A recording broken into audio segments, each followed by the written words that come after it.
She grabbed a stranger's arm at a bar to hide from her ex, pretending they were together. He played along instantly, his touch confident and dangerous. What she didn't know, the man she'd just kissed was a ruthless mafia boss, and now she was tangled in his world. The bass pounded through Lena's chest as she pushed through the Friday night crowd at Skyline Bar. Her friends were somewhere near the back, celebrating her promotion with overpriced cocktails and terrible karaoke. She should have been happy. Marketing director at 27. Her mom would cry when she called tomorrow. But right now, all Lena felt was the floor dropping out beneath her feet. Marcus. Her ex-boyfriend stood by the entrance, laughing with his finance bro friends, their loud voices cutting through the music. For months. She'd blocked him 4 months ago after he'd shown up at her gym, her office, her favorite coffee shop, always with that same innocent smile, always claiming it was just a coincidence. The restraining order paperwork was still sitting on her kitchen counter, unsigned. She told herself she was being dramatic. Now, watching him scan the room like he owned it, she wished she'd filed it yesterday. Move. Just move. Lena turned quickly, her heel catching on the sticky floor, and grabbed the first solid thing she could find, a man's arm. "I'm so sorry," she gasped, pressing herself against his side. "Please, I need you to pretend you know me. My ex just walked in, and I can't." The words died in her throat. The man looked down at her with eyes like black ice, sharp, calculating, and completely unreadable. He was tall, maybe 6'2", with dark hair swept back from a face that belonged on a cologne ad. The kind of handsome that felt dangerous. His suit probably cost more than her car. "How long?" His voice was low and accented. Italian, smooth as expensive whiskey. "What? How long do you need me to be your boyfriend?" He said it like he was asking about the weather, his hand already settling on her waist with practiced ease. Lena's brain short-circuited. "Just until he leaves. Please. I'll buy you a drink, He's looking this way. She glanced over. Marcus had spotted her. His smile froze, then twisted into something ugly. "Kiss me," the stranger said calmly. "What? You want him to believe it?" His other hand came up to cup her jaw, tilting her face toward his. "Then sell it, Bella." Lena had maybe half a second to decide. Marcus was already pushing through the crowd, his expression darkening. She could see it playing out, the confrontation, the scene, her friends getting involved, Marcus playing the victim like he always did. She closed her eyes and kissed the stranger. His mouth was warm and demanding, nothing tentative about it. He kissed her like he'd done it 1,000 times before, like he knew exactly how to make her knees weak. His hand slid into her hair, fingers tingling at the base of her skull, and Lena forgot where she was. Forgot Marcus. Forgot her own name. When he pulled back, his eyes held something new. Interest, maybe, or calculation. "Breathe," he murmured. She realized she'd been holding her breath. "Lena?" Marcus's voice cracked like a whip. Lena turned, keeping the stranger's arm around her, and forced a smile. "Marcus." "Eat." Her ex looked between them, his jaw working. "What the hell is this?" "This is," she faltered, realizing she didn't even know the man's name. Dante Rossetti, the stranger. Dante extended his free hand with casual authority. His accent made the name sound like music. "And you are?" Marcus ignored the handshake, staring at Lena. "You're dating someone? Since when?" "Since none of your business," Lena said, finding her spine. "We broke up, Marcus. 4 months ago. You blocked me. Because you wouldn't leave me alone." Her fingers dug into Dante's suit jacket. "Showing up everywhere I went. Calling from different numbers. That's not normal, Marcus. That's stalking." "Stalking?" Marcus's laugh was sharp and bitter. "I was trying to fix things. You just threw away 3 years like it meant nothing." "It meant everything. That's why I left." Lena felt Dante's hand tighten slightly on her waist, supportive, not controlling. It felt nothing like Marcus's touch. "You made me feel small. Like I was never enough." "That's bullshit." Watch your mouth. Dante's voice dropped into something cold and final. The temperature around them seemed to plummet. The lady asked you to leave her alone. Multiple times, from what I understand. So here's what's going to happen. You're going to walk away, delete her number, and forget she exists. Understand? Several people nearby had stopped talking. Lena felt the weight of their attention, but it was nothing compared to the pressure radiating from Dante. He stood perfectly still, but somehow commanded the entire space. Marcus's face went red. Who the fuck do you think you are? Someone you don't want to meet twice. Dante's smile didn't reach his eyes. Go home, friend. While you still can. The threat hung in the air like smoke. Marcus looked at Dante, really looked at him, and something in his expression changed. Fear flickered across his features before he could hide it.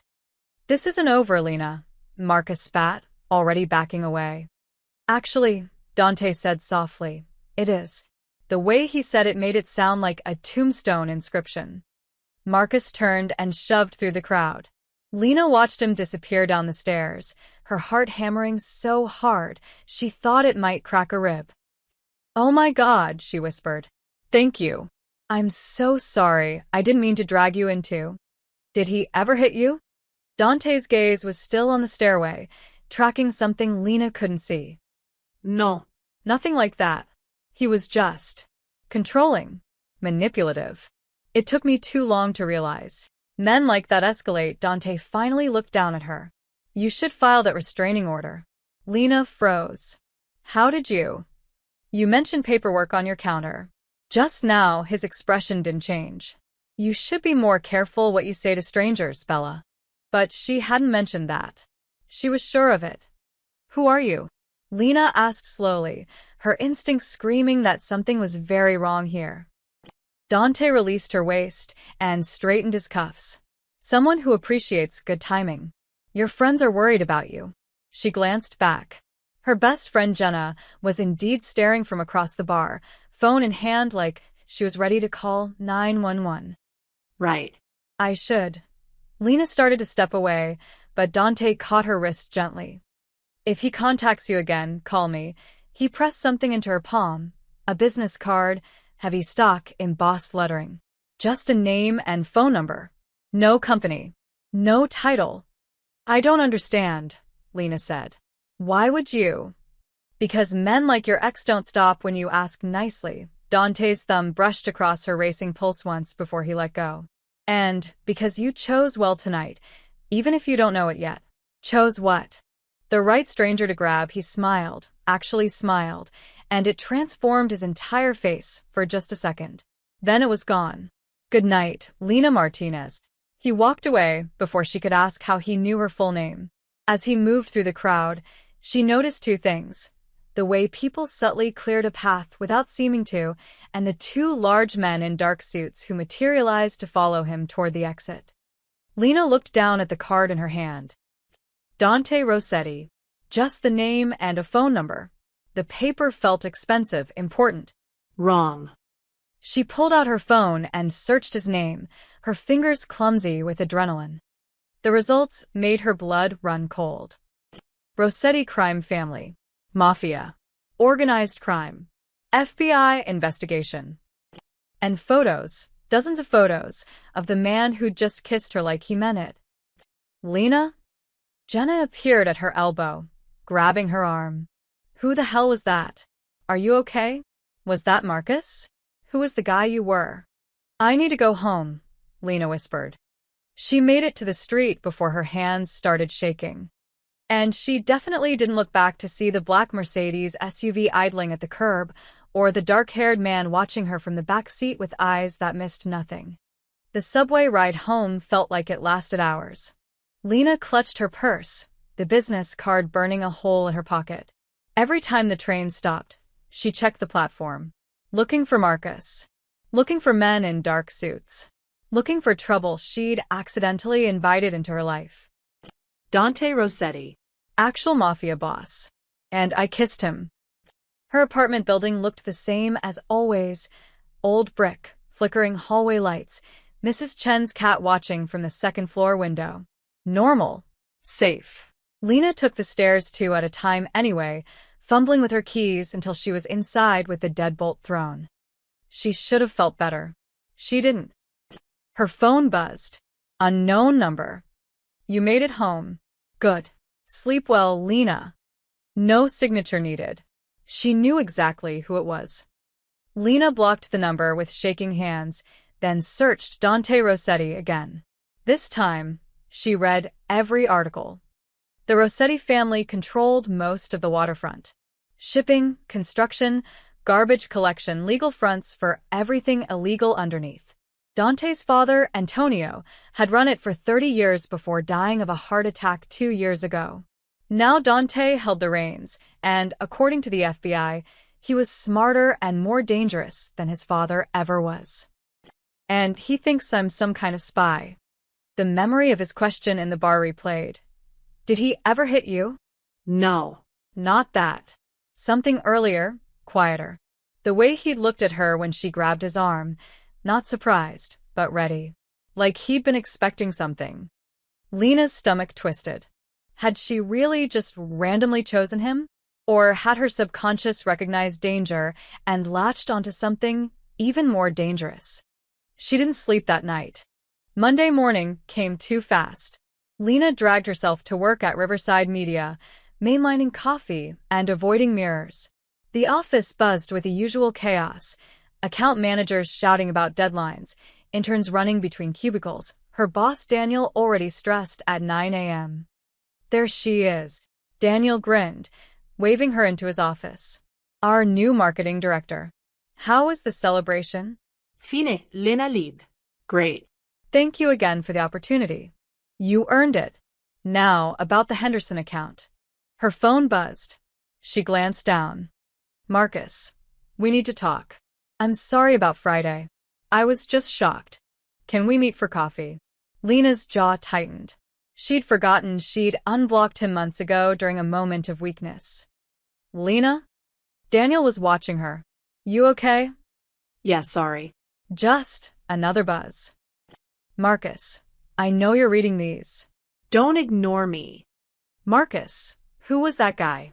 Are you really dating him, or were you just trying to hurt me? Marcus, Lena, answer me. Excuse me, she muttered, stepping into the hallway. She blocked Marcus again, her hands trembling with anger. 3 years of this. 3 years of walking on eggshells, justifying every friendship, every late night at work. She'd thought leaving would be enough. The phone rang. Different number. Ms. Martinez? A woman's voice, professional and cold. This is Rebecca from Horizon Consulting. We have Marcus Sterling here asking us to relay a message since you've blocked his personal number. He'd like to. Lena hung up. Jesus Christ. He was using his work contacts now. She made it through the morning in a fog, jumping every time someone approached her desk. At lunch, she walked to the Thai place on Morrison Avenue, her usual Wednesday spot, but she needed comfort food. And froze on the sidewalk. A black Mercedes SUV was parked across the street. Tinted windows. Engine running. Lena's pulse skyrocketed. She pulled out her phone, pulled up Dante's blocked number and unblocked it. Leave me alone. I'm not whatever you think I am. Stop following me. The response came in seconds. Not me following you, Bella. Look left. She turned her head. Marcus sat in a coffee shop window 2 doors down, staring directly at her. When their eyes met, he raised his cup in a mock toast. Lena's blood went cold. How long has he been there? Another text from Dante. Go inside the restaurant. Order your usual. Pad Thai, extra lime, spring rolls. My associate will handle the problem. How do you know my order? I told you. I pay attention. Lena wanted to scream. Instead, she walked into the Thai place on numb legs, ordered exactly what Dante had described, and sat in the corner booth, where she could see the street. Marcus was still there, watching the restaurant entrance. Then one of the men from Friday night, the ones in suits who'd followed Dante, crossed the street. He didn't enter the coffee shop. Just stood outside, making a phone call. Casual. Unthreatening. But Marcus saw him. Lena watched the color drain from her ex's face. He stood abruptly, nearly knocking over his chair, and rushed toward the back of the shop. The suited man didn't follow. Just finished his call, nodded once toward the Mercedes, and walked away. Marcus was gone. The SUV pulled smoothly into traffic and disappeared. Lena's food arrived. She couldn't taste it. Her phone buzzed again. Dante, he won't bother you at work anymore. But we need to talk. Tonight. I'll send a car at 7. Lena, I'm not getting in a car with your people. Dante, then he'll come back tomorrow. And the next day. And eventually he'll do more than watch. Your choice. Lena stared at the message, her appetite completely gone. She was trapped between two different types of dangerous men. And she was starting to realize that Marcus, manipulative, obsessive Marcus, was actually the less terrifying option. At 6:55 p.m., she stepped outside her office building. The black Mercedes was already waiting. The driver didn't speak. He opened the door, waited for Lena to slide into the leather interior, then drove in complete silence through downtown traffic. She kept her purse clutched in her lap, phone unlocked with 911 ready to dial. Not that it would help if Dante Rossetti actually wanted to hurt her. They didn't go to a warehouse or some shadowy back alley like she'd feared. Instead, the Mercedes pulled up to Central, one of the most exclusive Italian restaurants in the city. The kind of place where reservations took months. Dante waited outside, leaning against the brick wall in a charcoal suit, checking his phone. When he saw her, he pocketed it and opened her door himself. "You came," he said simply. "You didn't give me much choice." Lena stepped out, keeping distance between them. "What do you want?" Dinner. And answers, he gestured to the entrance. "After you." The interior was all warm lighting and quiet conversations, the scent of garlic and wine hanging in the air. The hostess took one look at Dante and immediately led them to a private corner table, away from other diners. "Your usual, Mr. Rossetti?" Please. "And the lady will have," he looked at Lena. "What would you like?" "To know why I'm here," Lena said flatly. The hostess retreated quickly. Smart woman. Dante settled into his chair with the easy confidence of someone who owned the room. Maybe he did. Lena wouldn't be surprised if he owned the whole building. "Marcus Sterling," Dante said without preamble. "Works at Apex Financial. Drives a leased BMW. Cheated on you twice that you know about, probably more that you don't. His college roommate filed a harassment complaint against him in 2019.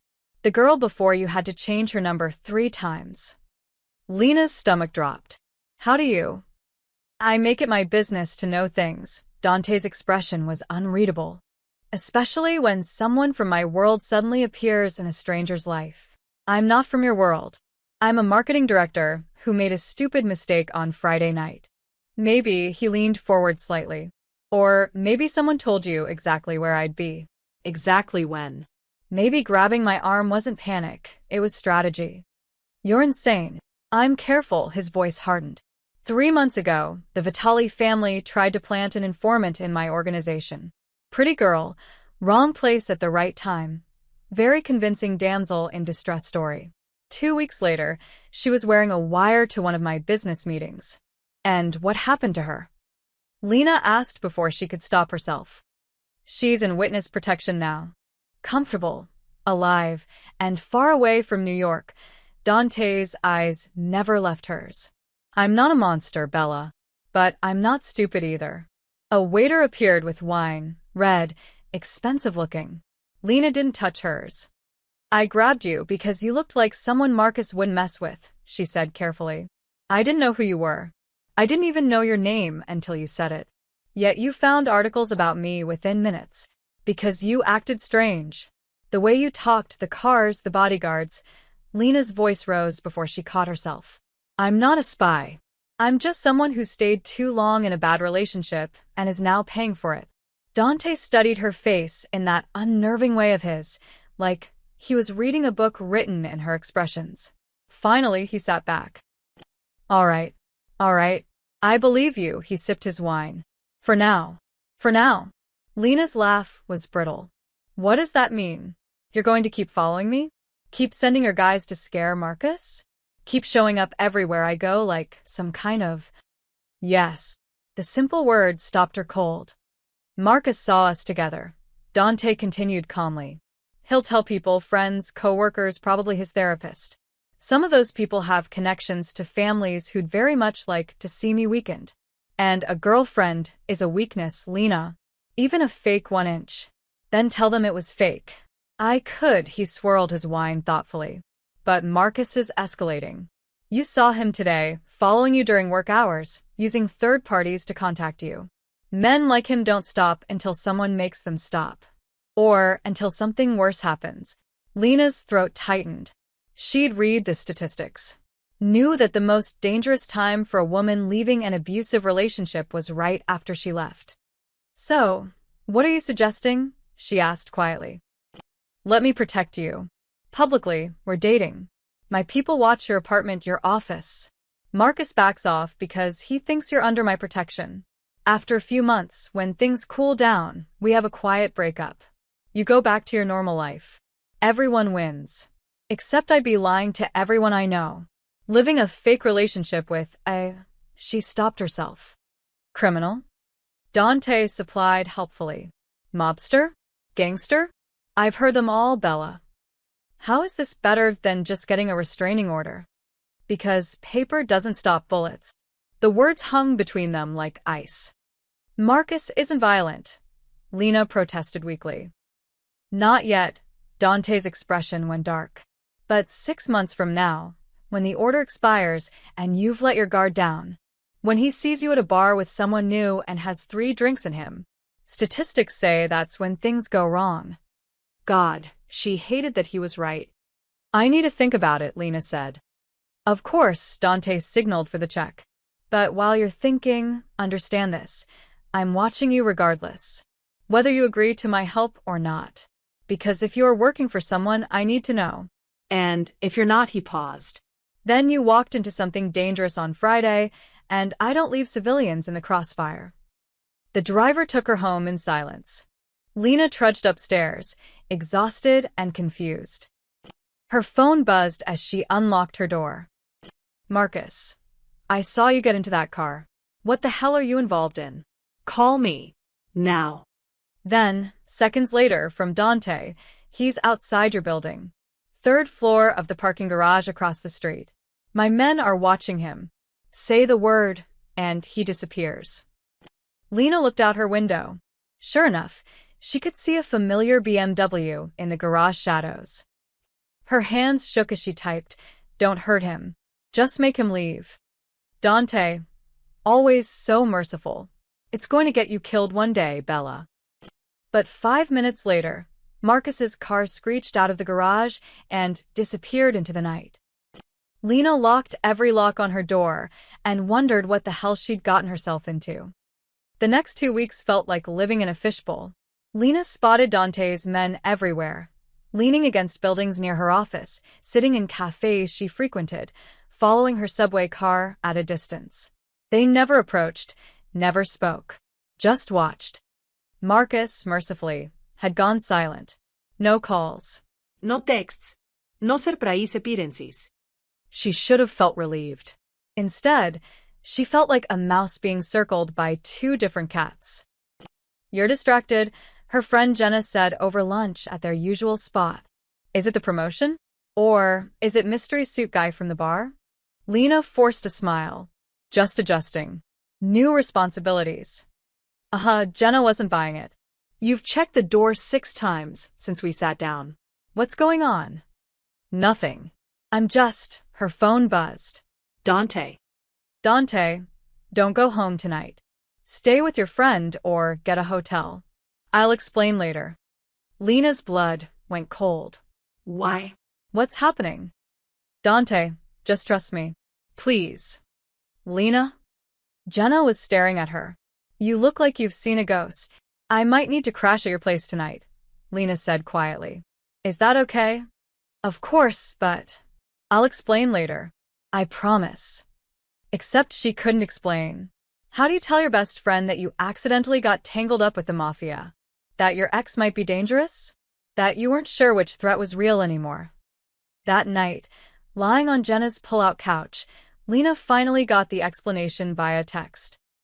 Dante, Marcus filed a police report.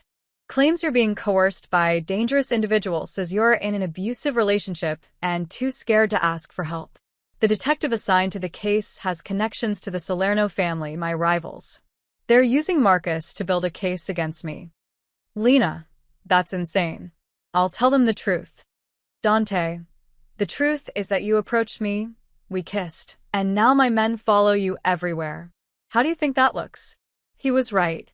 From the outside, it looked exactly like what Marcus was claiming. Lena, so what do I do? Dante, stay away from your apartment. They'll try to catch you alone, get you to make a statement. My lawyer is handling it, but it'll take a few days. Lena, this is crazy. I didn't do anything wrong. Dante, welcome to my world, Bella. Innocence doesn't matter when someone wants to use you as a weapon. 3 days later, the police showed up at her office. Detective Sarah Chin was young, sharp-eyed, and clearly skeptical of everything Lena said. They sat in a windowless conference room while Sarah took notes on everything: how Lena met Dante, why she kissed him, what their relationship was now. And Mr. Rossetti's men follow you? Sarah asked. Everywhere you go. They're just around sometimes, Lena hedged. Lena, if you're in danger, we can help you. Witness protection, safe houses. I'm not in danger, not from Dante anyway. Marcus is my ex. He's obsessive. I think he's using this as an excuse to stay in my life. He seems genuinely concerned. He seems like a lot of things, Lena said sharply. Did he tell you about showing up at my work? Following me to restaurants? Using his colleagues to contact me after I blocked him? Sarah's expression flickered. He mentioned you blocked him, yes. Because he won't leave me alone. This isn't about protecting me. It's about controlling me. It's what he's always done. And Dante Rossetti? What does he get from this relationship? The question felt like a trap. Lena chose her words carefully. I don't know. Maybe he liked feeling like a hero. Maybe he was just in the right place at the right time. Men like Rossetti don't do anything without reason, Sarah said quietly. His organization is under federal investigation. The FBI would very much like to talk to anyone close to him. I'm not close to him. We barely know each other. Yet his men watch over you like your precious cargo, Sarah leaned forward. Here's what I think. I think you got caught up in something bigger than a bad breakup. I think Marcus saw something that scared him, and whatever his faults, his concern might be valid. Dante Rossetti is dangerous, Lena. His family has been connected to dozens of disappearances, extortion cases, murders. Good people who get close to him end up dead, or worse. He hasn't hurt me, Lena insisted. Yet, Sarah slid a business card across the table. When you're ready to tell the truth, the real truth, call me. We can protect you. After Sarah left, Lena sat in the empty conference room, staring at the card. Her phone buzzed. Unknown number. This is Marco, Mr. Rossetti's associate. The detective who just interviewed you is Victor Salerno's niece. Everything you said was recorded and will be shared with his organization. We need to move you. Tonight. Lena's hands started shaking. Another text. There's a black sedan outside your building. Red interior. Driver's name is Gio. He'll take you somewhere safe. Lena, how do I know this is real? How do I know you're real? Marco, because Mr. Rossetti told me you'd ask that. He said to tell you. You bite your thumbnail when you're nervous. You're doing it right now. Lena looked down. Her thumb was pressed against her teeth. Marco, the Salernos think you're Dante's weakness. That makes you their target. Please trust us. She didn't have a choice anymore. At 8 p.m., Lena walked out of her office building and climbed into a black sedan with red leather seats.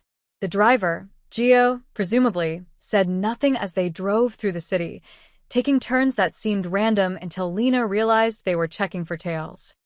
They ended up at a brownstone in a neighborhood she didn't recognize. Expensive, quiet, secure. Dante was waiting at the door. I'm sorry, he said quietly. I try to keep you out of this. What's happening? Lena's voice cracked. Why do they think What did you tell them about me? Nothing. I've told them nothing, Dante's jaw tightened. But my second-in-command, Carlo, believes you're a spy. He's been feeding information to the Salernos behind my back. He thinks removing you will prove his loyalty to them when he betrays me. Betrays? You mean he's working with them? I suspected. Now I'm certain. Dante stepped aside, letting her enter. And that means both of us are in danger, Bella. Welcome to the safe house. You'll be staying here until I deal with the problem. The door closed behind her with a heavy, final sound. Lena was officially trapped in a Mafia power struggle. And she had no idea how to get out. The safe house was beautiful in a cold, impersonal way, marble floors, expensive furniture, floor-to-ceiling windows overlooking a private garden. It felt more like a luxury hotel than a home. Lena stood in the entryway, still clutching her purse, trying to process everything. This is insane, she whispered. I should go to the police. The real police, not some detective working for your enemies. And tell them what? Dante closed the distance between them, his voice low. That you're caught between two crime families? That my lieutenant thinks you're a spy? They'll either think you're crazy or use you as bait.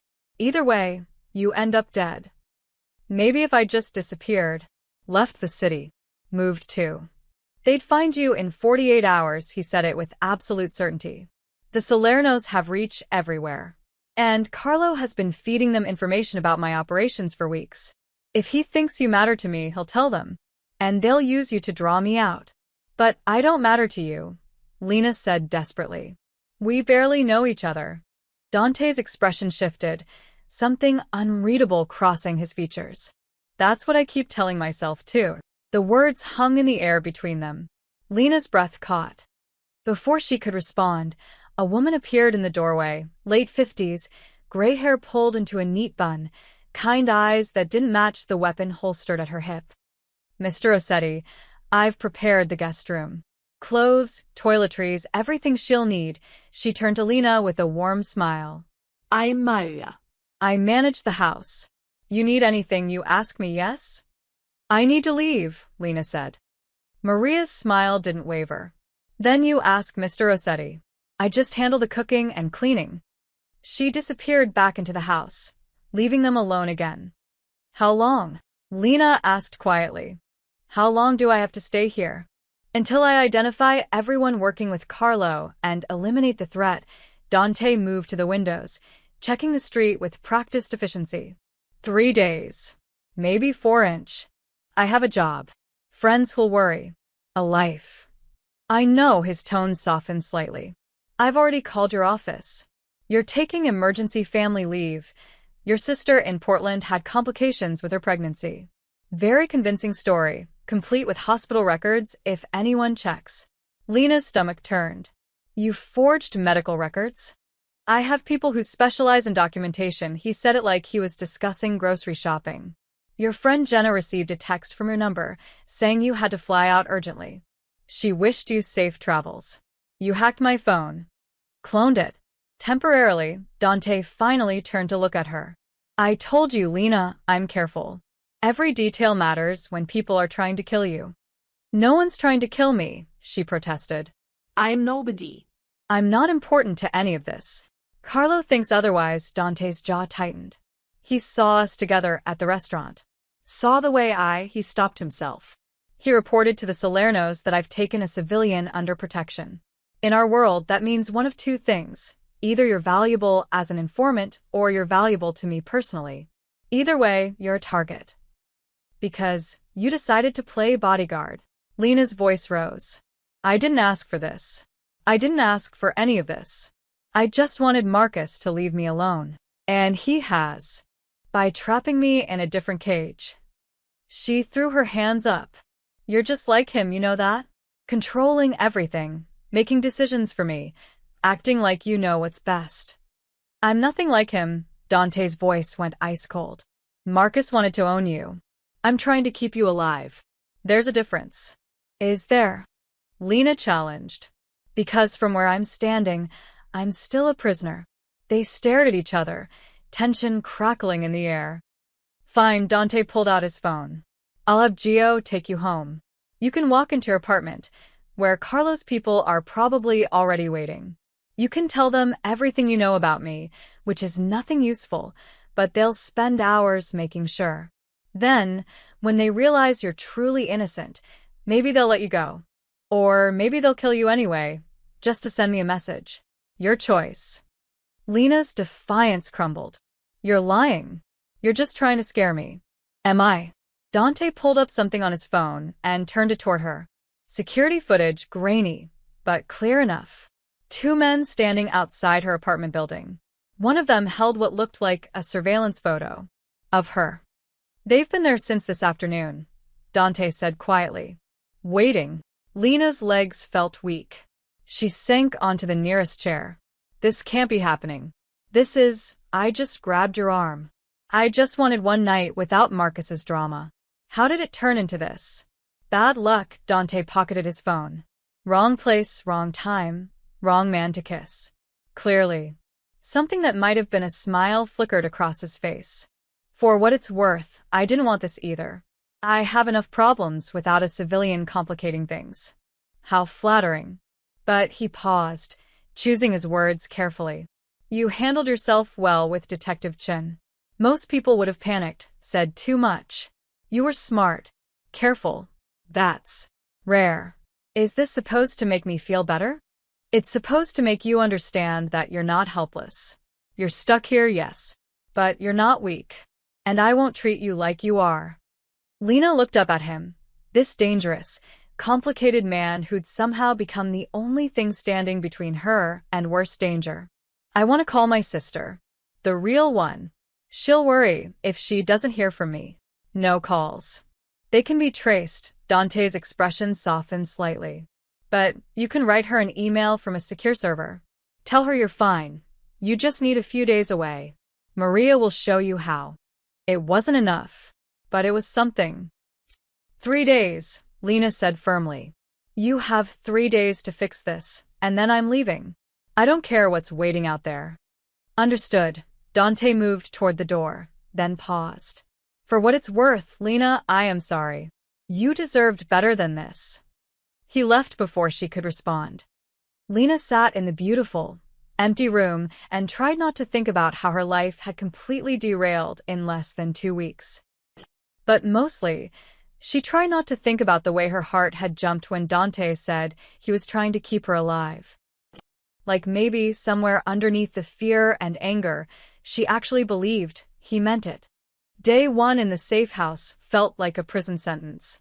Lena paced the guest room, stared at the garden, and answered exactly one email from her sister with vague reassurances.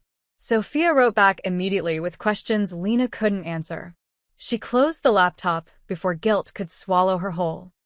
Maria brought meals, real Italian food, homemade and delicious. Lena barely tasted any of it. Dante was gone most of the day, returning late with tension carved into his shoulders. They didn't speak beyond necessary pleasantries. Day 2 was worse. The walls felt closer. Lena found herself listening for sounds, footsteps, cars, anything that suggested the outside world still existed. She ventured downstairs and found a library, books in Italian and English lining the walls. She pulled down a mystery novel and couldn't focus past the first page. You're driving yourself crazy, Maria observed, appearing with tea. You should go outside. The garden is private. Safe. Is anywhere actually safe? Lena asked bitterly. Maria's smile was sad. In this life? No. But some places are safer than others. That evening, Dante found Lena in the library, curled in a chair by the window as the sun set. He'd loosened his tie, and for the first time, he looked almost tired. Any progress? She asked without looking up from the book she wasn't reading. Some. He poured himself a drink from the bar cart. Whiskey neat. Carlo's been sloppy. We've identified 3 others working with him. The Salernos are planning something, but we don't know what yet. And me? Still bait. Still a complication they want to eliminate. He took a long drink. But my people are good at what they do. We'll handle it. You keep saying we like I'm part of this. Aren't you? Dante studied her over the rim of his glass. The moment you grabbed my arm, you became part of this. Whether either of us wanted it or not. Lena finally looked at him, really looked. Beneath the control and authority, she saw something else. Exhaustion. Maybe even regret.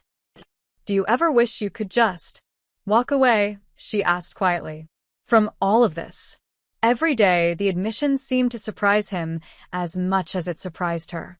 But this life doesn't let you walk away, Lena. It's a cage made of loyalty and blood. Once you're in, the only way out is a coffin. That's bleak. That's reality. He set down his glass. My father built this empire. My grandfather before him. I inherited a legacy I never asked for, and people depend on me. Not just my family, but hundreds of people whose livelihoods exist because we provide protection, work, security. If I walk away, they're vulnerable. So I stay. It was the most honest thing he'd said to her. Lena felt something shift in her chest, not quite sympathy, but understanding. I'm sorry, she said, that you're trapped too. We all make our choices. Dante's expression hardened again, the vulnerability disappearing. I chose this life, even if I inherited it. You, though, you were just unlucky. Before Lena could respond, his phone buzzed. Then again. And again. Dante's face went cold as stone. Get upstairs. Now. What? Now, Lena. He was already moving, pulling a weapon from inside his jacket. Maria. The older woman appeared instantly, her own gun drawn. How many? 4 cars. Maybe 12 men. Salerno's people. Dante grabbed Lena's arm, pulling her toward the stairs. They found us faster than I expected. Terror shot through Lena's veins. How? You said this place was safe. Carlo must have given them more than I thought. They reached the 2nd floor. Dante pushed her into what looked like a study. There's a panic room behind the bookshelf. 2nd shelf from the left. Pull the red book. Get inside, and don't come out until I come for you. What if you don't? I will. His eyes met hers, fierce and certain. I promise. But if someone else tries to open it, there's a gun in the drawer marked supplies. You know how to shoot? No. Safety's the switch on the side. Point and pull the trigger. Aim for center mass. He was already backing toward the door. Stay quiet. Stay hidden. Dante, wait. Glass shattered downstairs. Shouting. The sharp crack of gunfire. Go. Dante disappeared into the hallway. Lena's hands shook as she found the red book, a copy of the Divine Comedy, appropriately, and pulled. The bookshelf swung inward, revealing a small room with monitors showing various angles of the house. She could see figures in black moving through the 1st floor, weapons raised. Maria fired from behind the kitchen counter, dropping one man before ducking as return fire shredded the cabinets. Dante moved through the chaos like a dancer, fluid, precise, deadly. He fired twice, and 2 men went down. But more kept coming. Lena wanted to look away. Couldn't. On one monitor, she saw a man split from the group and head for the stairs. He moved with purpose, like he knew exactly where he was going. Carlo. It had to be. Coming for her specifically. She scrambled to the drawer marked supplies. Found the gun, heavier than she expected, cold and terrifying in her hands. Her fingers fumbled for the safety. The footsteps reached the 2nd floor. Moving closer. I know you're up here, Miss Martinez, a voice called out. Italian accent, pleasant tone. Completely at odds with the violence happening below. Mr. Rossetti can't protect you forever. Why don't you make this easy? Come out, answer a few questions. If you cooperate, you walk away. You have my word. Lena pressed herself against the wall of the panic room, gun raised with both hands like she'd seen in movies. Her entire body trembled. The footsteps stopped outside the study. Or we can do this the hard way, Carlo continued. Burn the house down. Wait for you to run out. Either way, we're patient. The door to the study burst open. Lena watched through the crack in the bookshelf as Carlo entered, middle-aged, expensive suit, gun held professionally. He looked like someone's accountant, not a killer. He walked straight toward the bookshelf. Lena's finger tightened on the trigger. Center mass. Like Dante said. Point and pull. Carlo reached for the red book. Carlo. Dante's voice echoed from the hallway. Step away from that shelf, or I put 3 rounds in your spine. Carlo Frose. Slowly turned. Dante stood in the doorway, gun aimed steadily at his lieutenant. Blood streaked his collar, but his hands were rock steady. It's over, Dante said quietly. Your men are dead or running. The Salernos aren't coming. It's just you and me now. Then pull the trigger, Carlo challenged. But you won't. You're weak, Dante. Your father would have burned anyone who threatened the family. But you? You protect civilians. You hesitate. That's why you'll lose eventually. Maybe, Dante agreed. But not today. He fired. Carlo dropped.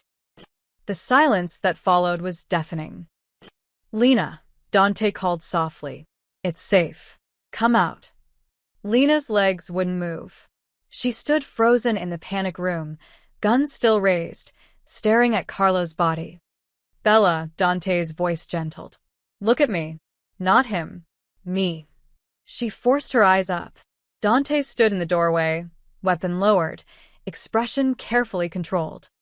It's over, he said again. You're safe. Lena finally lowered the gun. Her hands were shaking so badly, she nearly dropped it. Dante crossed to her in 3 strides and took the weapon, engaging the safety and setting it aside. Then his hands cupped her face, forcing her to meet his eyes. Breathe, he ordered. You're in shock. Breathe. She sucked in air, suddenly aware that she'd been holding her breath. I almost shot him, she whispered. I was going to if you hadn't. But you didn't. You're okay. His thumbs brushed her cheekbones, and she realized she was crying. You did exactly what I told you. You stayed hidden. You stayed safe. People died. Downstairs, I saw. Don't think about that, Dante's voice was firm. Think about the fact that you're alive. That's what matters. Lena wanted to argue, wanted to scream. Instead, she collapsed against his chest and let herself shake. Dante's arms came around her, solid and warm. For a moment, he just held her. Welcome to my world, he murmured against her hair. Still think we're the same? Your ex and I. Lena pulled back just enough to look at him. No, she admitted. Marcus never would have protected me like that. Something flickered in Dante's eyes. Then maybe you're learning. The cleanup took hours. Men arrived, Dante's people, and removed the bodies with efficient, terrifying precision. They replaced the shattered windows, scrubbed blood from marble floors, removed bullet holes from walls. By dawn, the safe house looked untouched except for the lingering smell of gun smoke. Lena sat in the kitchen, wrapped in a blanket Maria had draped over her shoulders, watching the organized chaos. She couldn't process it, couldn't make it feel real. Drink this, Maria set down a cup of something that smelled like honey and herbs. It'll help with the shaking. Lena's hands were still trembling. She'd watched people die last night. Not on TV, not in movies, in real life, just downstairs from where she'd been hiding. Does it get easier? She heard herself ask. Maria's smile was sad. No, mia cara. But you learned to carry it better. How long have you worked for Dante? 23 years. Since he was a boy, Maria sat down across from her. His mother hired me when she got sick. Breast cancer. She wanted someone to look after him when she was gone. I'm sorry. Me too. She was a good woman. Better than this world deserved. Maria's eyes grew distant. She made Dante promise to be different from his father. Not softer. She knew that would get him killed, but more careful about who got hurt. That's why he protects civilians. Why he's protecting you. At what cost? Lena gestured to the windows being replaced. How many people died last night because of me? Those men died because they made bad choices. Because they betrayed family. Maria's voice hardened. Don't take that guilt on yourself. Dante would never forgive you for it. Before Lena could respond, Dante appeared in the doorway. He'd changed clothes, the blood-stained shirt gone, replaced by a simple black t-shirt and jeans. Without the suit, he looked younger, more human. Maria, give us a minute. Maria squeezed Lena's hand once before leaving. Dante poured himself coffee and leaned against the counter, studying Lena with those dark, unreadable eyes. You didn't sleep. Could you? After last night? I rarely sleep anyway. He took a long drink. The Salerno family knows about the attack. They've called for a sit-down neutral ground tomorrow night. They want to negotiate. Negotiate what? Peace. Carlo's dead, and 4 of their men with him. They're claiming it was a rogue operation, unauthorized. They want to avoid a full war. Do you believe them? No, Dante's expression was grim. But I'll take the meeting anyway. Because war is expensive, messy, and bad for business. If we can settle this with words instead of bodies, I will. Lena absorbed this. And me? Am I still a target? That's what I'll be negotiating, he set down his cup. If they agree you're off limits, officially recognized as under my protection, then you're safe. If not, then what? Then I make sure they understand the cost of touching you. His voice went cold. Permanently. The protective intensity in his tone made something flutter in Lena's chest. She pushed it down. You can't start a war over me. I'm not worth that. That's not your decision to make. Dante crossed to her, pulling out a chair and sitting close enough that she could see the exhaustion shadowing his eyes. Last night, when Carlo was outside that room, I realized something. If he'd gotten to you, if I'd been 5 seconds slower, he stopped himself, jaw tightening. You're under my protection now. That means something in my world. It means I'd burn down half the city before I let anyone hurt you. Why? Lena's voice cracked. We barely know each other. I'm just some random girl who grabbed your arm at a bar. I don't know, the admission seemed to cost him.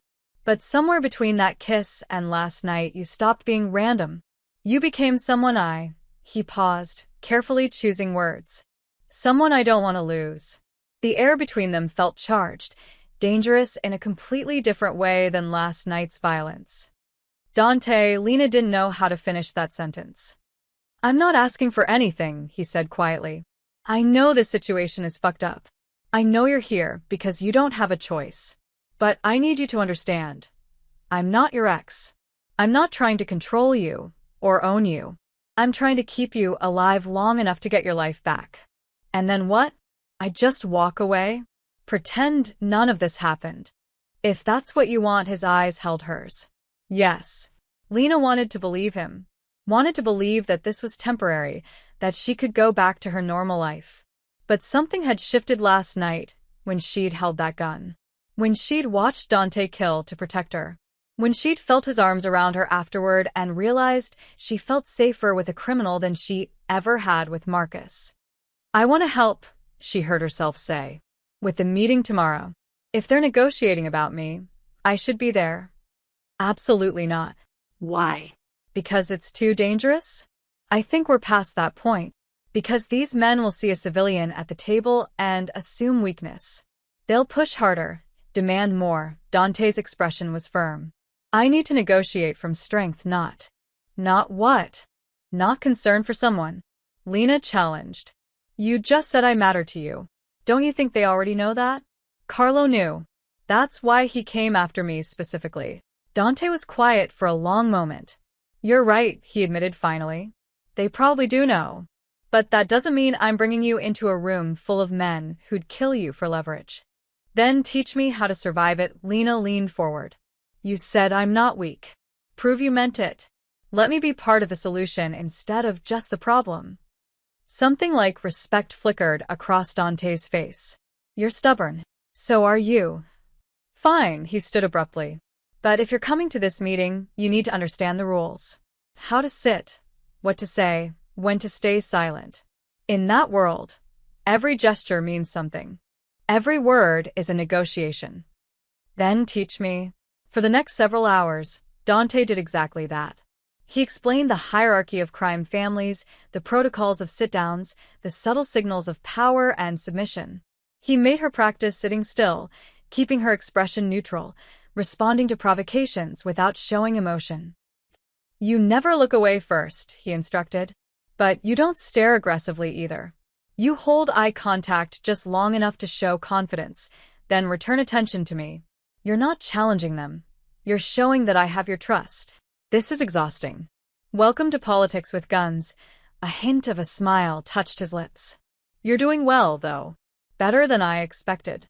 They broke for lunch. Maria's pasta, eaten at the kitchen table while Dante explained the Salerno family structure. Then more lessons about reading body language, understanding coded phrases, recognizing when violence was about to break out. If I stand up suddenly, you get behind me, Dante said. If I touch my watch, it means danger. Head for the exit. If I use your full name instead of Bella, it means play along with whatever I'm about to say. By evening, Lena's head was spinning with information. But she also felt something else, capable. Like she was learning a language she'd never known existed. They had dinner together, this time in the dining room. Real plates, wine, conversation that wasn't about danger or death. Dante asked about her life before all this. Her job, her friends, her dreams. She found herself talking about the promotion, how hard she'd worked for it, how scared she was that she'd lost it. You haven't, Dante assured her. When this is over, you go back. You keep climbing. You deserve that success, Lena. Don't let my world take it from you. What about you? She asked. If you could do anything else, what would it be? He considered the question seriously. Architecture, maybe. I like the idea of building something that lasts. Something beautiful and useful. Not just, he gestured vaguely. This. It's not too late. You could. Yes, it is, but his tone wasn't bitter, just resigned. Some choices close doors, permanently. I made mine a long time ago. That night, Lena returned to the guest room, but couldn't sleep. She kept replaying the day, the lessons, the conversations, the way Dante had looked at her over dinner, like she was a puzzle he was trying to solve, or maybe a door he was afraid to open. Around midnight, she wandered downstairs and found him in the library, papers spread across the desk. Can't sleep either? She asked. He looked up, surprise crossing his features before he controlled it. Preparing for tomorrow. Making sure I'm ready for every possible angle. Can I help? You've helped enough just by agreeing to come. He gestured to the chair across from him. But if you want to keep me company, I wouldn't mind. Lena sat, and they worked together in comfortable silence, him reviewing documents, her reading the book she'd never finished. Outside, the city slept. Inside, something warm and dangerous continued growing between them. Neither acknowledged it, but both felt it. The morning of the meeting arrived with gray skies and tension thick enough to choke on. Lena dressed carefully in clothes Maria had provided. A dark navy dress, professional but not submissive, paired with low heels she could run in if necessary. You look strong, Maria approved, adjusting the collar. Not a victim. That's good. Dante appeared in a three-piece charcoal suit, all sharp lines and controlled power. He gave Lena a once-over, something unreadable flickering in his eyes. Ready? He asked. No, Lena admitted. But let's go anyway. They had hours before the meeting. Dante spent the morning making calls, coordinating with his people, ensuring every contingency was covered. Lena tried to stay out of the way, finally retreating to the garden for air. The space was beautiful, hedges trimmed precisely, a fountain bubbling in the center, roses blooming despite the late season. She sat on a stone bench, trying to calm her racing heart. Pretty, isn't it? A man's voice came from behind her. Lena Spoon. One of Dante's men. She'd seen him last night during the cleanup. Older, maybe 50, with graying hair and cold eyes. He wore a suit similar to Dante's, but somehow looked less comfortable in it. I'm sorry, I didn't catch your name last night, Lena said carefully, remembering Dante's lessons about respect and hierarchy. Vincent. I'm Dante's tactical advisor, he smiled, but it didn't reach his eyes. Mind if I join you? Everything in Lena's gut screamed danger. but refusing would be rude. Of course. Vincent sat, leaving careful space between them. Big day. You nervous about the meeting? Terrified, Lena admitted honestly. Don't be. Dante knows what he's doing. Vincent pulled out a cigarette, lit it. Though I'll admit, I was surprised when he said you'd be coming. Not his usual style. He thought it was important they see I'm not a prisoner. Smart. Vincent took a long drag. You know, you're not what I expected. When Carlo first reported that Dante had taken a civilian under protection, we all assumed it was strategic. But watching you 2-inch, he shook his head. He actually cares. That's dangerous for a man in his position. Lena wasn't sure how to respond to that. Carlo was right about one thing, Vincent continued, almost conversationally. Dante's too soft. His father would never have let emotion compromise business. But Dante? He's making decisions based on, he gestured at Lena, feelings. It makes him predictable. Vulnerable. The way he said it made Lena's skin crawl. I should get back inside. In a minute, Vincent's hand shot out, gripping her wrist. Not hard enough to hurt, but firm enough to keep her seated. I need you to understand something.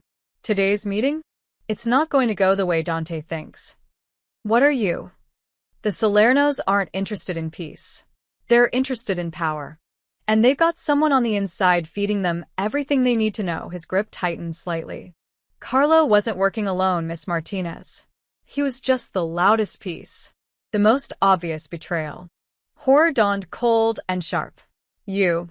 Me. Vincent's smile was all teeth now. And 3 others. Dante's so focused on external threats, he never looked at his inner circle. Never questioned why the Salernos always seemed one step ahead. Why are you telling me this? Lena's mind raced, remembering Dante's lessons. Stay calm. Show no fear. Look for escape routes. Because your leverage. Vincent released her wrist and stood, towering over her. At today's meeting, the Salernos will make their move. They'll demand Dante step down, turn over his operations, disappear. And when he refuses, because of course he'll refuse, they'll kill him. Quick, clean, in front of witnesses so no one questions what happened. You're insane. Dante's men will. Dante's men will follow the new leadership. Me. Vincent stubbed out his cigarette. The family respects strength. Once Dante's gone, I step up. The Salernos get access to our waterfront operations, I get control of everything else. Everyone wins. Except Dante. And me? Lena asked quietly. You're the reason Dante will walk into the trap, without suspecting. He's too busy protecting you to see what's really happening. Vincent leaned down, his face inches from hers. So here's what you're going to do. You're going to go to that meeting, sit pretty and watch. And when it's over, you're going to forget this conversation ever happened. Because if you warn him, if you try to help him, I'll make sure you suffer in ways that make last night look gentle. Understand? Lena's heart pounded so hard she thought it might explode. But she kept her expression neutral, remembered Dante's lessons about showing strength. I understand. Good girl. Vincent straightened. See you at the meeting, Miss Martinez. He walked away, leaving Lena shaking on the bench. She had to warn Dante. But how? Vincent would be watching her every second now. If she said anything, if she gave any sign that she knew. Lena stood on trembling legs and walked slowly back toward the house, her mind working frantically.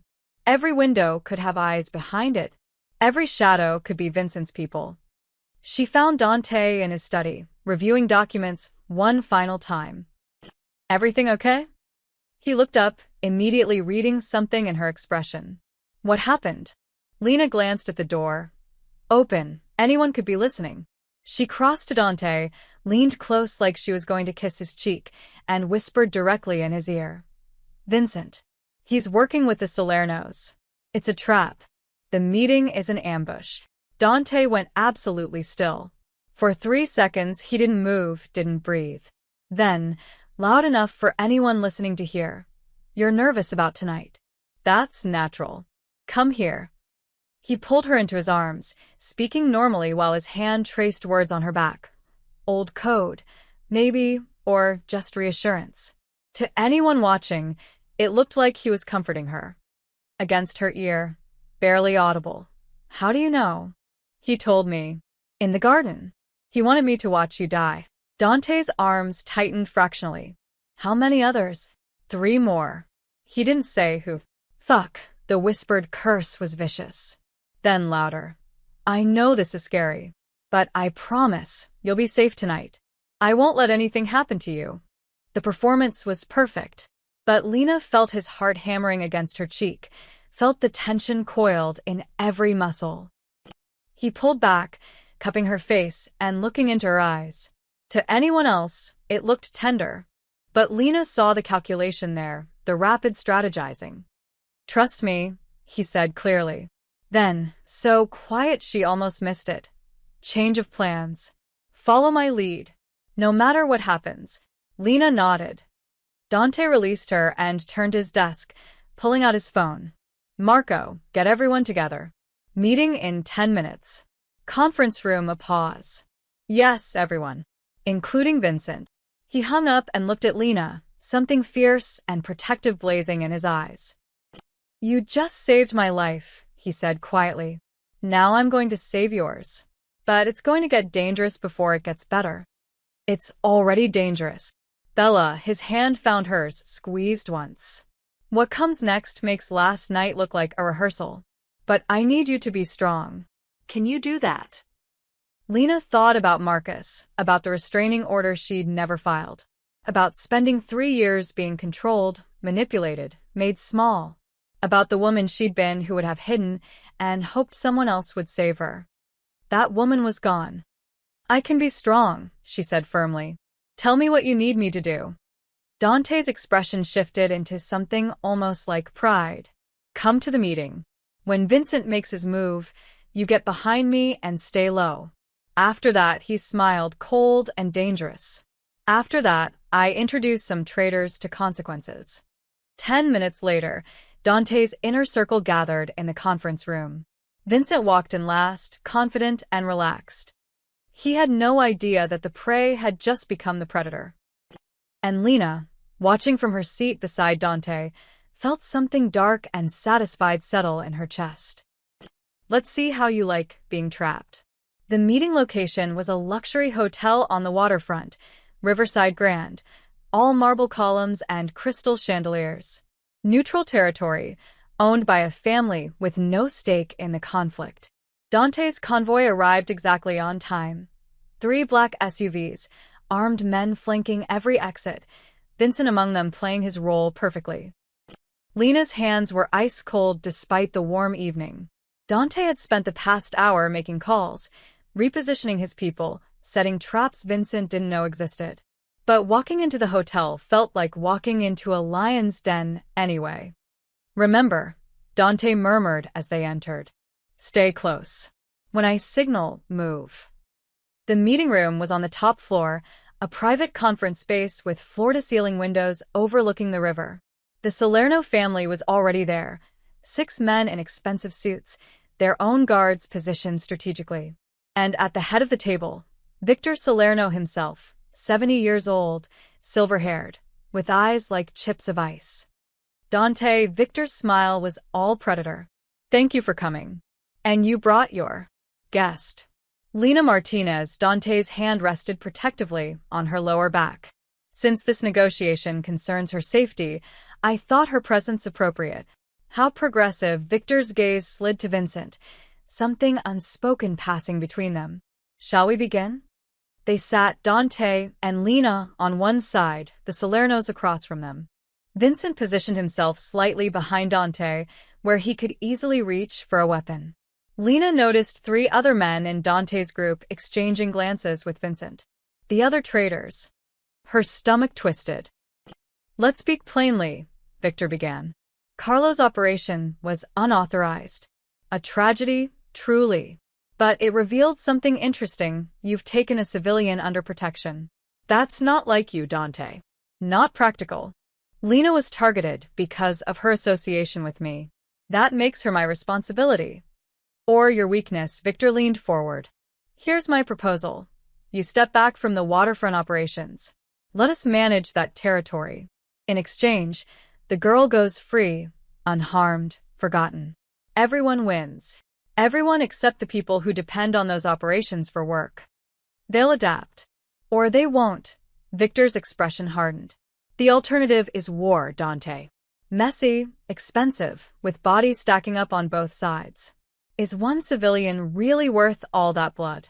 Lena felt every eye in the room turn to her. Dante had taught her this moment. The test, the pressure point. She kept her expression neutral, her posture confident. With respect, Mr. Salerno, Lena said clearly, I'm not the weakness here. I'm the excuse. Victor's eyebrows rose. Excuse for what? For men like Carlo and others to challenge Dante's leadership. To claim he's lost his edge, she met Victor's gaze steadily. But from where I'm sitting, the man who protects instead of sacrifices is stronger, not weaker. Because he doesn't need to prove himself by hurting innocent people. Silence dropped like a stone. Then Victor laughed, genuine surprised. She's got spine. I'll give you that, Dante. But spine doesn't stop bullets. No, Dante agreed. Loyalty does. And that's something you'll never understand, Victor. You buy allegiance. I earn it. Vincent shifted behind them. Lena saw his hand move toward his jacket. It was happening. Actually, Victor said, his smile turning cruel, I think you'll find loyalty is more expensive than you realize. Vincent. Vincent's gun came up, aimed at the back of Dante's head. Everything happened at once. Dante exploded upward, his chair flying backward into Vincent. Lena dropped low as taught. Glass shattered, not from the windows, but from the ceiling. Dante's men rappelled down from the floor above, weapons drawn. Traditory.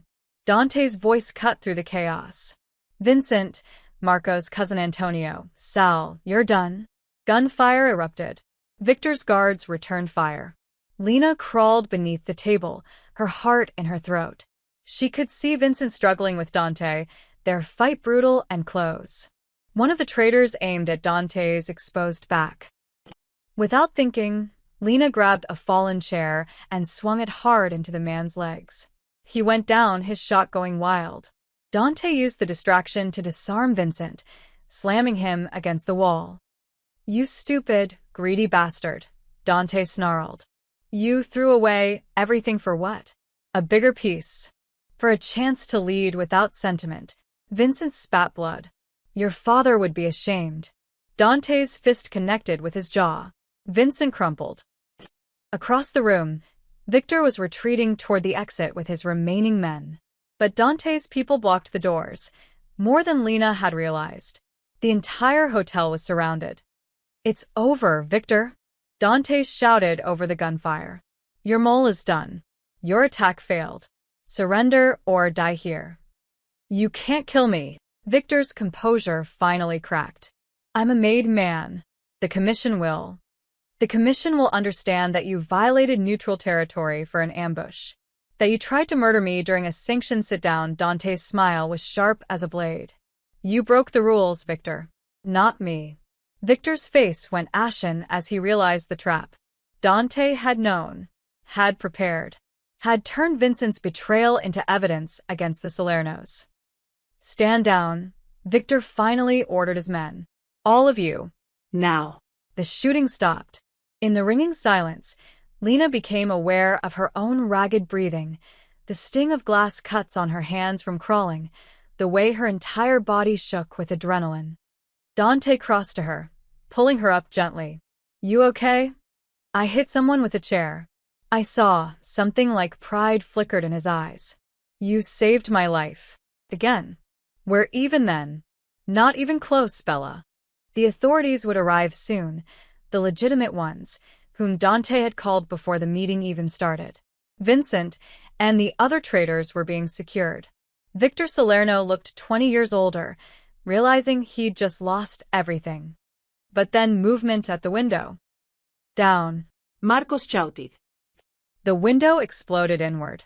A figure in black dropped through, weapon raised. Not Salerno's people. Someone else entirely. Dante shoved Lena behind him as the shooter fired. The bullet meant for Dante caught him in the shoulder instead, spinning him around. He went down hard. Dante! Lena screamed. The shooter advanced, pulling back his mask. Young, maybe 25, with Marcus's eyes. Marcus's brother, the man said coldly. You ruined his life. Took his girl.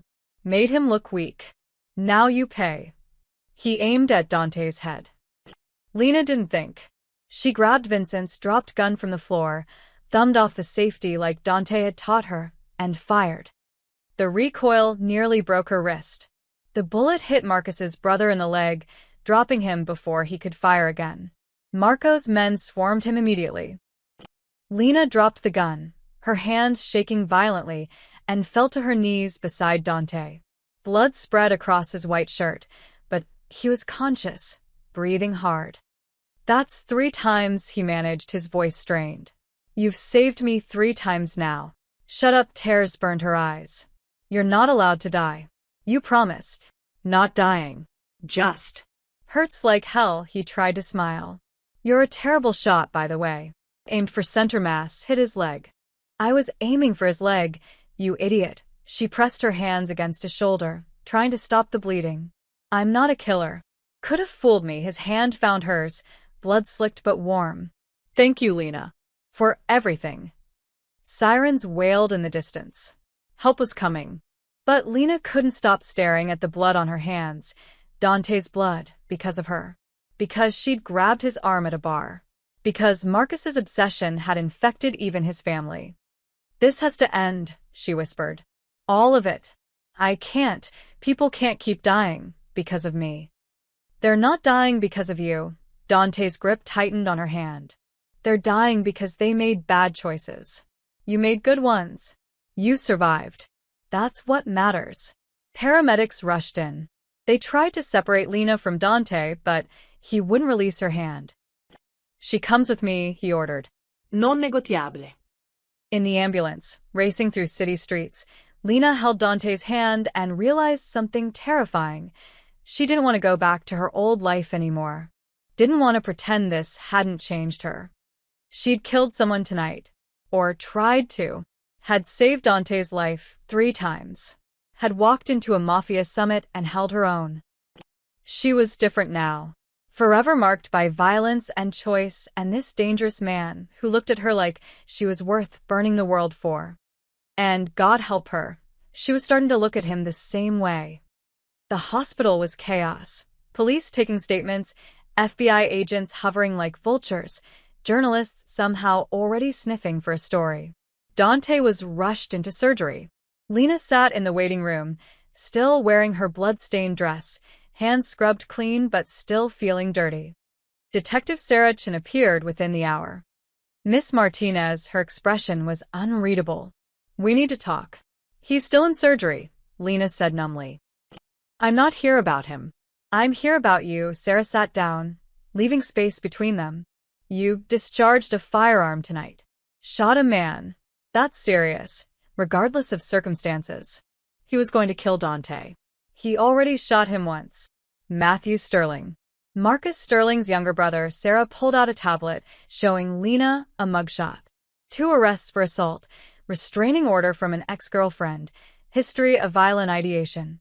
He posted on social media 2 days ago about protecting family honor. We missed it. Lena's stomach turned. Marcus sent him? We're investigating that now. Marcus claims he had no knowledge of his brother's intentions, but Sarah's expression tightened. The Sterling brothers have a pattern. Matthew does the dirty work. Marcus keeps his hands clean. We're bringing Marcus in for questioning. Good, the word came out harder than Lena intended. The shooting appears justified. Self-defense. Defense of another. But you'll need to make a formal statement. And Miss Martinez, Sarah leaned forward. You walked into a Mafia summit tonight. You were present during a shootout between organized crime families. The FBI is very interested in what you saw. I'm not testifying against Dante.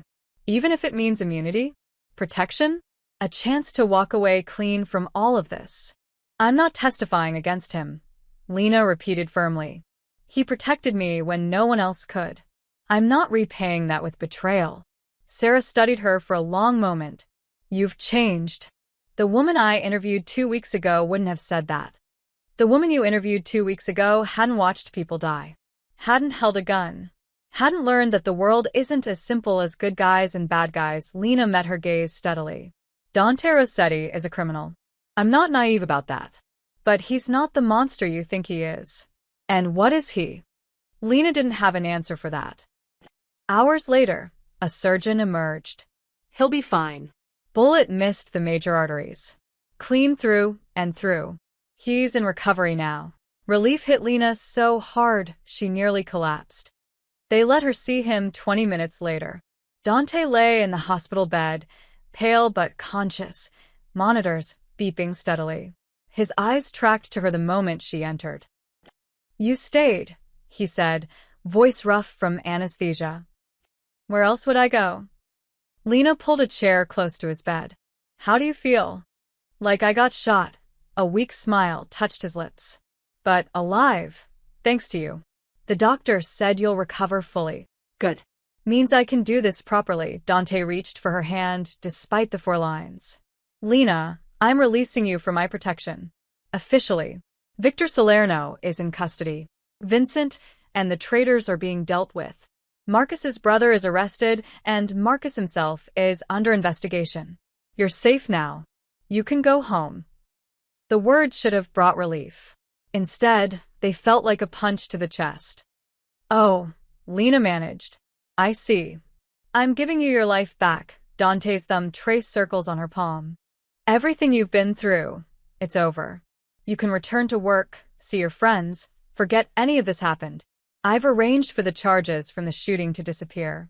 Your record stays clean. It's like you were never involved. Like I was never involved, Lena repeated hollowly. You deserve normalcy, Bella. You deserve a life that doesn't include violence and danger, and…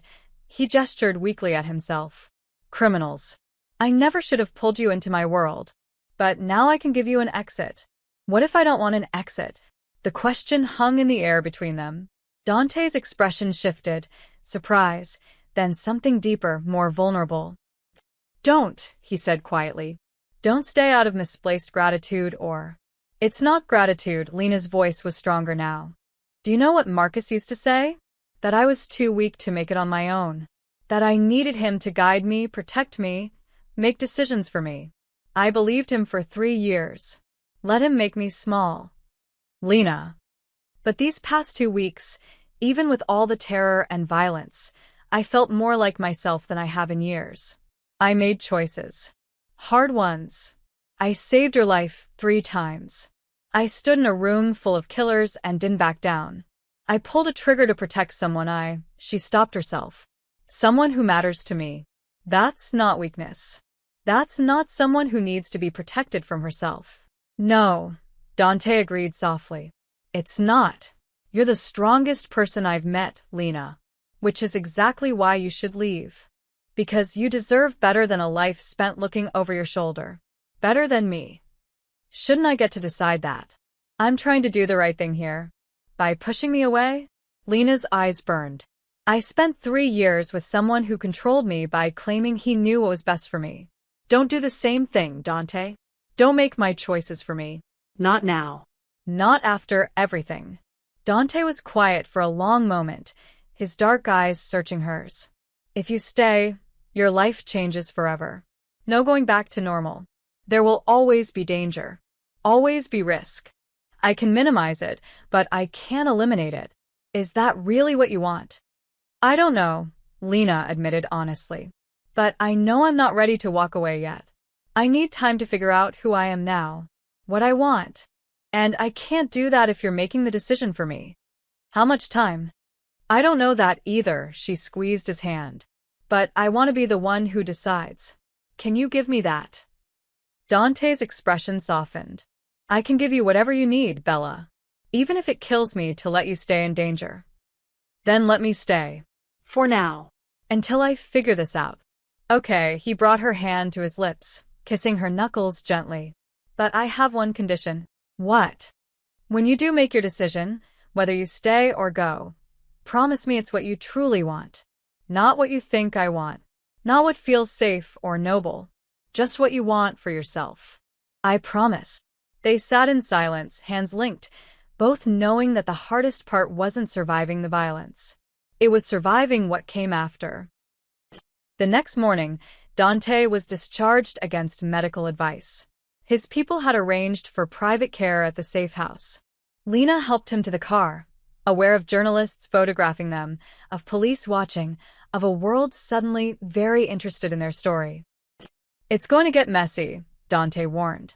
"The media attention, the speculation. Let them speculate." Back at the safe house, Maria fussed over Dante while Lena escaped to the garden. She needed air, space, time to think. Her phone had been returned. Dozens of messages from Jenna, from her boss, from her sister. All asking if she was okay, if the news reports were true, if she needed anything. She'd answer them eventually.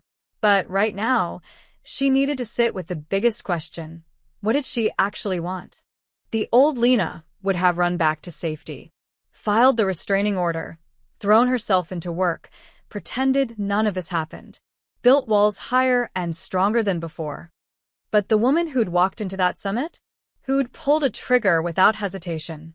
Who'd looked at Dante in that hospital bed and felt her heart crack at the thought of walking away? She was someone new. Someone Lena was just beginning to know.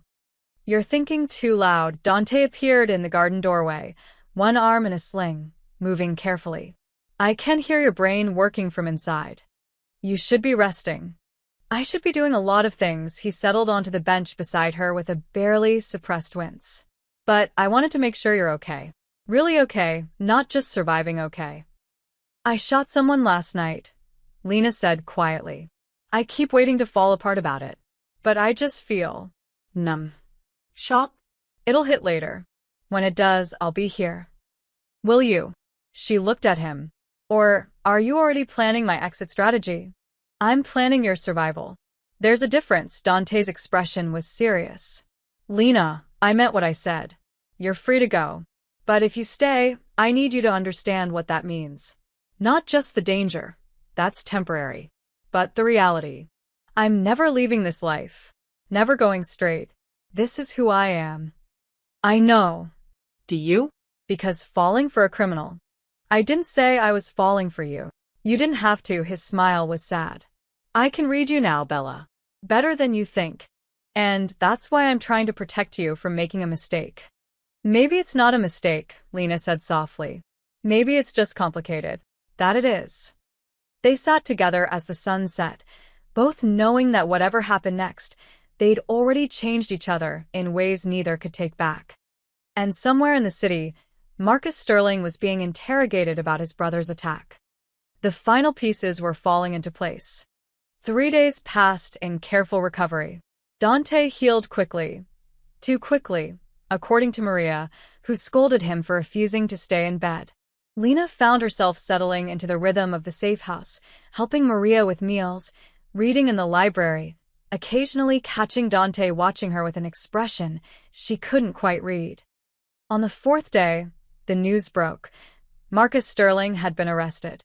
Not just for conspiracy in his brother's attack, but for a pattern of harassment, stalking, and intimidation spanning 3 relationships over 5 years. Other women had come forward after seeing Lena's name in the news.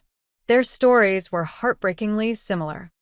"He can't hurt anyone now," Dante said, showing her the article on his tablet. "The DA is pushing for maximum sentencing. He'll be gone for years." Lena should have felt vindicated.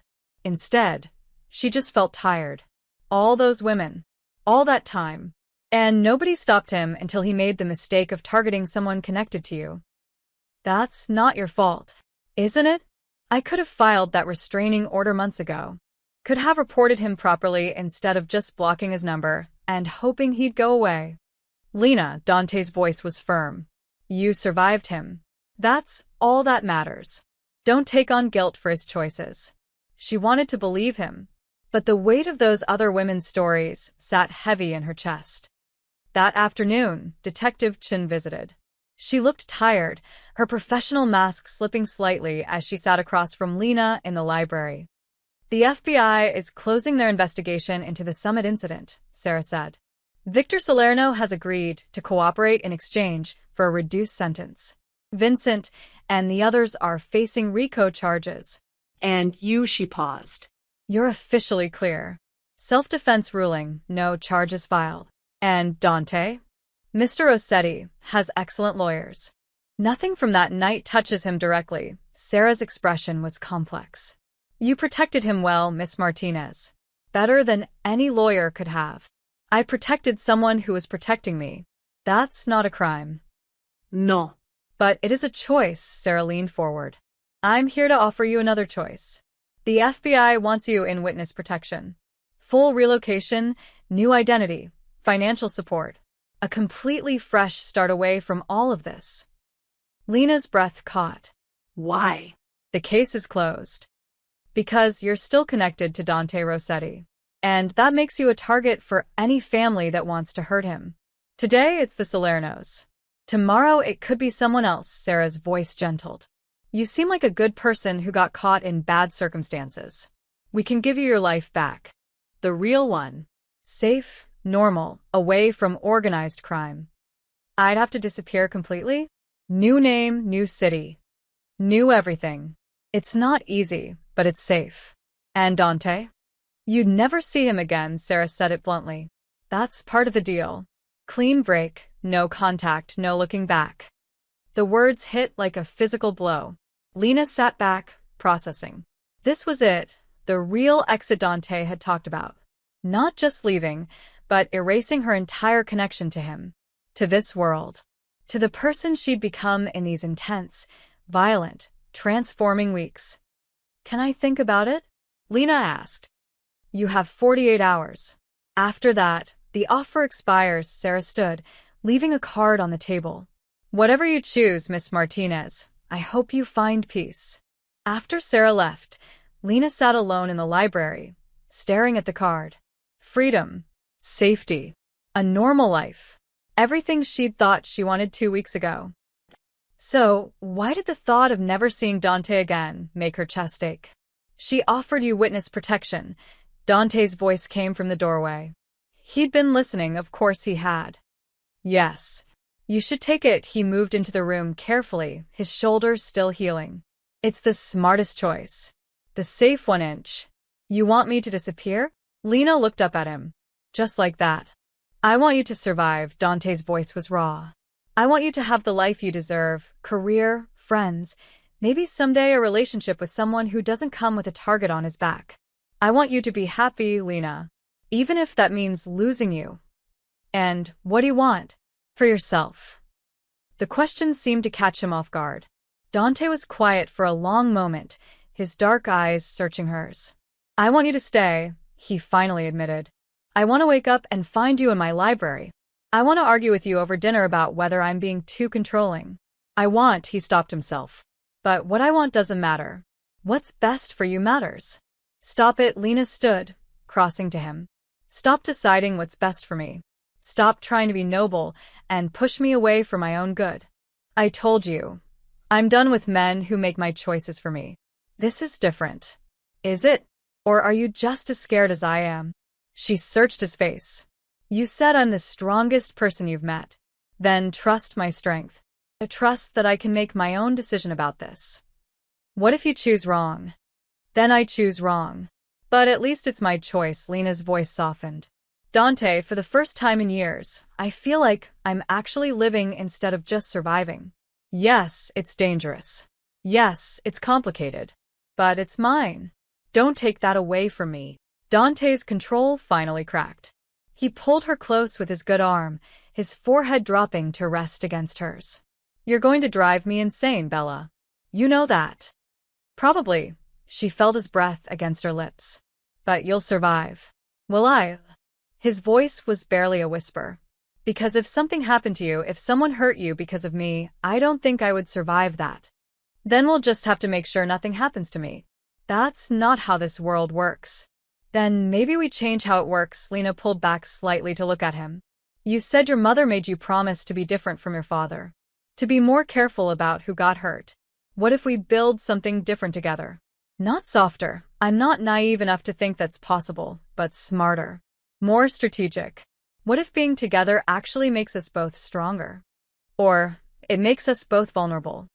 Maybe vulnerability isn't always weakness. She touched his face gently, careful of his injuries. Maybe sometimes it's just human. Dante caught her hand, pressing a kiss to her palm. 48 hours. That's how long you have to decide. And Lena, I need you to promise me something. What? Don't choose me because you're grateful. Don't choose me because you think you owe me something. Don't even choose me because you're curious about who you've become. His eyes held hers with devastating intensity. If you stay, it has to be because you want this life. Want me, knowing exactly what that means. Can you promise me that? Lena's heart hammered. Could she? Did she even know what she wanted yet? I promise, she said quietly. Whatever I choose, it'll be real. No guilt. No obligación. Just what I actually want. Good, he released her hand, stepping back, creating distance between them again. Take the 48 hours. Really think about it. Go see your friends, your sister if you want. I'll have my people keep you safe while you figure it out. But I won't influence your decision. This has to be all you. Dante. Please, his voice cracked slightly. If you're going to break my heart, at least let me pretend I gave you up nobly. Despite everything, Lena laughed, short and sharp and slightly hysterical. You're impossible. I'm a criminal, Bella. It comes with the territory. That night, Lena lay awake in the guest room, staring at the ceiling. Two paths stretched before her. Safety or danger, normal or extraordinary, walking away or walking deeper in. Detective Chen's card sat on her nightstand next to Dante's business card from that first night at the bar. Two choices. Two men offering her protection in completely different ways. Two versions of her life stretching into unknown futures. She had 48 hours to choose. And for the first time in her life, she had absolutely no idea what the right answer was. Lena spent the next 2 days living in limbo. Dante kept his promise. He disappeared into business meetings, leaving her space to think. Maria drove her to her old apartment, still under protection but finally able to see her own space again. It looked exactly the same, and completely foreign. The unsigned restraining order still sat on her kitchen counter, a relic from a different lifetime. Lena threw it away. She didn't need it anymore. Jenna came over that evening, bursting through the door with wine and worry. Oh my God, are you okay? The news, the shooting, that insanely hot mob boss. What the actual hell, Lena? They talked for hours. Lena told her everything, or most of everything. The fear, the violence, the impossible situation she'd found herself in. And Dante. She couldn't help but talk about Dante. You're in love with him, Jenna said flatly. Oh, honey, you are so screwed. I'm not, it's complicated. It's complicated because you're in love with him and terrified of what that means. Jenna poured more wine. So, what are you going to do? I don't know. But that was a lie. Deep down, in the part of herself she discovered over these past weeks, she already knew. The next morning, Lena went to her office. Daniel welcomed her back with relief and questions she deflected with practiced ease. Her desk was exactly as she'd left it. Her promotion certificate still hung on the wall. Everything she'd worked for, right there waiting. It felt hollow. She sat in her ergonomic chair, staring at her computer screen and realized this wasn't enough anymore. The safety, the normalcy, the careful career climbing, it felt like wearing someone else's clothes. Like pretending to be the person she'd been before Marcus, before Dante, before she'd learned she was capable of pulling a trigger without hesitation. That woman was gone, and Lena didn't want her back. At noon, she walked to the Thai restaurant where Dante had once protected her from Marcus's watching eyes. She ordered her usual pad thai, extra lime, spring rolls, and sat in the corner booth. Her phone buzzed. A text from an unknown number. Your 48 hours are almost up. The safe house at 6 p.m. Whatever you decide, I respect it. D. Lena stared at the message for a long time. Then she typed, I'll be there. At exactly 6 p.m., Lena stood outside the safe house door, her heart in her throat. She'd packed a small bag, not everything, not yet, but enough. Enough to say she'd made a choice. Dante opened the door before she could knock. He looked tired, his shoulders still bandaged beneath a simple black shirt, his eyes shadowed with something that looked like grief. "You came," he said quietly. "I came." They stood in the doorway, the weight of her decision hanging between them. "Detective Chin called," Lena said, wondering if I'd made up my mind about witness protection. And Dante's voice was carefully neutral, but she saw his hand tighten on the doorframe. I told her no. Something flashed in his eyes. Hope, fear, both at once. "Lena." "Let me finish," she stepped closer. "I also called my boss. Told him I need to take a leave of absence. Personal reasons." He wasn't happy, but he understood. "You're walking away from your promotion?" "I'm not walking away. I'm postponing. There's a difference." Lena took a breath. "I went back to my apartment. Sat in my life for 2 days. Tried to imagine going back to normal dating apps, office politics, pretending none of this changed me. And you know what I realized?" "What?" "I don't want normal. Maybe I never did. Maybe that's why I stayed with Marcus so long, because settling for mediocre felt safer than risking everything for extraordinary." She met his eyes. "But I'm not that scared woman anymore. You helped me become someone braver. Someone who doesn't run from complicated just because it's hard." "This isn't just complicated," Dante said roughly. "This is dangerous. This is a life where people die, where you'll always be looking over your shoulder." "I know," Lena cut him off. "I know exactly what I'm choosing. And I'm choosing it anyway. I'm choosing you. Not because I'm grateful, not because I owe you, but because when I think about my future, I can't imagine one where you're not in it. Is it crazy? Probably. Is it risky? Absolutely. But it's what I want. Are you sure?" His voice cracked. "Once you step through this door, everything changes. I can't promise you safety. I can't promise you easy. All I can promise is that I'll protect you with everything I have, and I'll never make you feel small." "That's enough." Lena stepped over the threshold. "That's more than enough." Dante pulled her into his arms, carefully because of his shoulder, desperately because of everything else. His face buried in her hair, and she felt him shaking. "You're absolutely insane," he whispered. "So are you. We're going to drive each other crazy." "Probably." Lena pulled back to look at him. "But at least we'll do it together." He kissed her then, not like that first night at the bar, all performance and strategy.